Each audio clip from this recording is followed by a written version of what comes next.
Greetings viewers and subscribers. So, first up, we'd like to congratulate the winners in yesterday's questions. They were Mr. Dwight Dehaney and Miss Elaine Williams. Dwight has gotten his credit.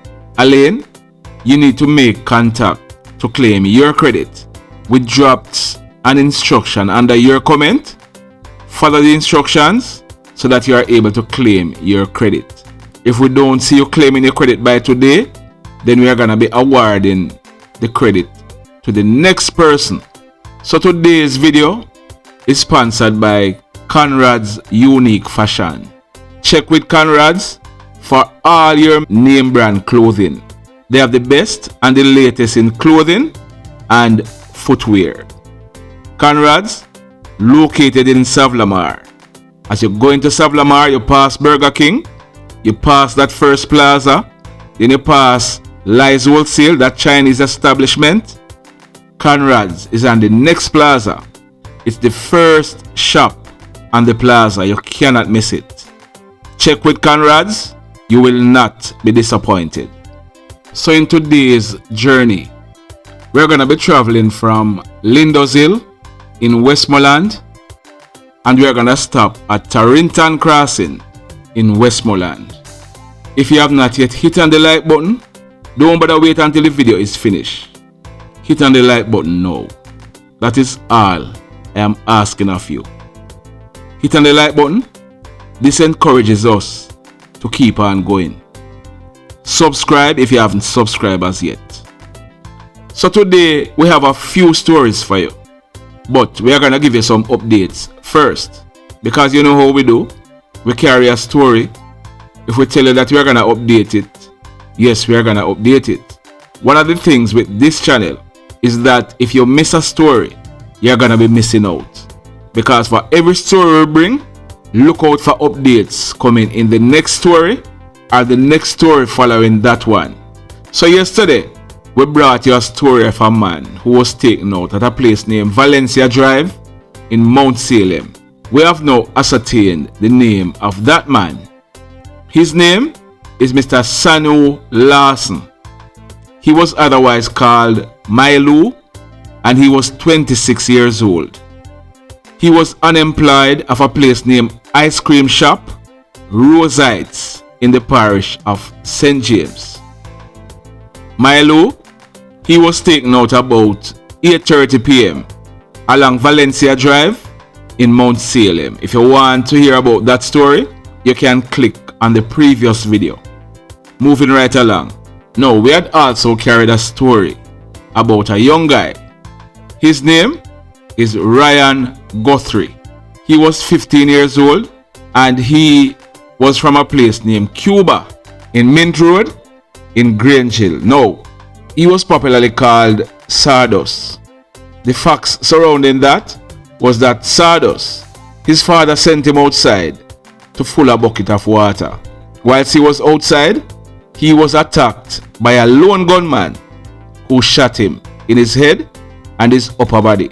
Sawdust, he died on the spot. Now, we had not given you this information. When the police processed the scene, 9 9mm spent shells were recovered from the scene. So whoever took out Sawdust, they ensured that he went down and stayed down. We have since gotten this message from a teacher of the Little London High School. We had said Sawdust was a student of the Grange Hill High School. What we didn't say was that before Grange Hill High School, he used to attend the Little London High School.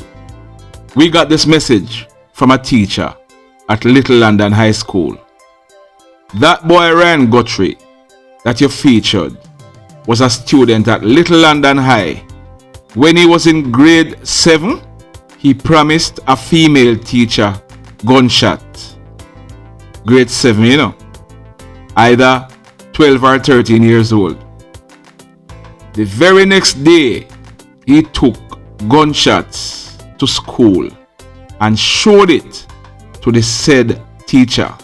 He was taken to court for it, When the judge asked him, "Where did you get the gunshots?" his reply was, "Your Honor, anything or anything, cause me an informer." The teacher went on to say, "I am surprised he lived this long, cause he was very cold and calculating." This was from a teacher of the Little London High School. We also learned that Sawdust, he was involved in all kind of foolishness in Grangeville. Earlier this year, we are told that he ran away and was staying in Clarendon because he was involved in something in Grangeville and men were after him to take him out.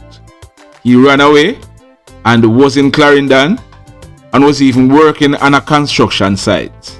However, he got comfortable, came back to Grangeville, and whoever wanted him ensured that he was taken out. We had also carried a story on the 17th of April 2021, which we are going to update now. You're going to want to hear this. It's very interesting. Now, on Friday, the 16th of April 2021, about 9:30 p.m., a gentleman, his name is Mr. Burchell Mandison. He was 50 years old and was a laborer living at a place named Heavy Sand in the waterworks area of Westmoreland. Now, Mr. Mandison, he was at home when he heard loud banging sounds on his front room door. He also heard men's voices shouting, "Police, police, open the door." Mr. Mandison, he became suspicious, armed himself with his machete, and went towards the room door. As he went towards the door, there were loud explosions coming from outside. Mr. Mandison, he still managed to open the door. When he looked outside, there were two gunmen outside. Mr. Mandison, he used his machete to chop one of the men. The gunman still managed to fire another shot at Mr. Mandison. Mr. Mandison then ran back inside of his room. The gunmen, they then made good their escape. Mr. Mandison, he was rushed to the hospital by the police because by this time, the police were called in. He had received gunshot wounds to his left forearm, his right shoulder, and the left section of his waist. He was admitted in a serious condition in hospital. When the police processed the crime scene, they found 6 9mm spent shells. They also found a trail of BLOOD leading from the house through the back of the yard. So it is clear that one of the hoodlums, were chopped and was bleeding. Mr. Mandison, he was in hospital for a while, but he died sometime later. The police, our understanding is that they put out a bulletin. All of the hospitals in Jamaica were on the lookout for a man who was chopped. It is not easy as how I am saying it, but that is the long and short of it. Medical personnel were on the lookout for somebody with chop wounds. The information was received that a man named Rat, he went to the Kingston Public Hospital with chop wounds to his hand. We are told that one of his fingers was chopped off. The police commenced investigation, and Alando Brown, otherwise called Rat, he is from the said Heavy Sands area in Westmoreland. Rat, he was picked up at Seaview Gardens in Kingston. So after he was chopped, he ran away to Kingston. We are told that he has a girlfriend in Seaview Gardens. So he went to Kingston, to Seaview Gardens, and had gone to KPH to seek medical treatment. Rat was arrested and brought back to Westmoreland. Now, since Rat was brought back to Westmoreland, he has been leaking like a pipe. He has given the police the information. We are told that the other gunman, or at least 2 other gunmen who were there with him, they have also been identified. and the police are now looking for those two. Rat, we are told, has given the police what you would call a caution statement. This statement was collected in front of two justices of the peace. So Rat was not beaten, Rat was not forced, Rat was not coerced to give this confession. We are told that he has confessed to the crime. Since then, Rat has been arrested and charged for the capital offense and will be going to court shortly. His two accomplices are on the run, and we are told that the police are hot on their heels. Kezrai, you need to go give up yourself to the police. You have been identified. The next time we are talking about you, we are gonna call your full name as well as we are gonna show your photograph. You are wanted by the police. Go give up yourself. So in today's other stories, we are learning that the Grange Hill police, they are investigating a case of arson. This one happened at a place named Belle in Linton Pen in the Grange Hill area. It happened on Tuesday, the 11th of May 2021, about 7:20 p.m. We are told that a man, he's popularly called Robin or Dagger Master. He's 34 years old and is a factory worker of Linton Pen, Belle, Grange Hill in the parish of Westmoreland. Now, Dagger Master, he lived at this house with his common law wife. Her name is Tasha Lee.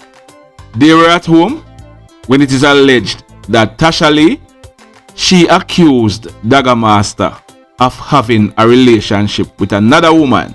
Dagger Master, we are told, he denied this claim.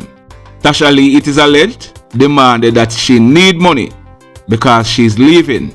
Dagger Master told her that him not have no money to give her. Tasha Lee, and hearing this, it is alleged that she removed the bed linen from the bed that was in the house and placed it on the gas stove and light the gas stove. You hear what I just said? She removed the bed linen from the bed in the house, put it on the gas stove and light the gas stove. The house quickly caught fire. We are told that the fire brigade was called in and they were only able to do cooling down operation because by then the house was completely destroyed by fire. Tasha Lee is now on the run and is wanted by the police for a case of arson. Sad indeed. In the next story, now this one, it happened early morning, Wednesday, the 12th of May 2021, about 9 o'clock. It happened at Sam Sharp Square, in the middle of Sam Sharp Square. Our information is that a man, he's popularly called Mr. Chin. He's a 21 years old security officer and he lives at Rose Heights, Montego Bay in the parish of St. James. Our information is that Mr. Chin, he was involved in a dispute with a man. Now this man has been identified as Mr. Matteo McFarlane. McFarlane, he lives at Riverside Drive, Fairfield, Irwin in St. James. Both Mr. Chin and Mr. McFarlane were involved in a dispute when McFarlane, he used a knife to stab Mr. Chin repeatedly. As a result, Mr. Chin, he was rushed to the Cornwall Regional Hospital where he has since been admitted in a serious condition. At the time of doing this video, we are not sure whether or not Mr. Chin was still here with us. We are also not sure whether or not McFarlane has been taken into custody by the police. We definitely will be updating this story in our next video. Listen out for it. In our final story for today, this one, It happened at a place named Seaton Crescent, Savlamar, in the parish of Westmoreland. It happened on Wednesday, the 12th of May 2021, about 11:50 a.m. Our information is that a man, his name is Reyan Ennis. That's R-E-Y-A-N. He's popularly called Focus. He's 35 years old and he was a laborer at Seaton Crescent in Savlamar. Our information is that Focus, he was at home and he was at the back of his house when he was confronted by a lone man. This man, he brandished a gun and opened fire, hitting Focus to the right side of his chest and his upper arm. Focus ran off and ran through his house and to the roadway where he collapsed. He was rushed to the Savlamar hospital where Focus, he was pronounced DEAD by the doctor on duty. The mayhem continues. Blessed love, everybody.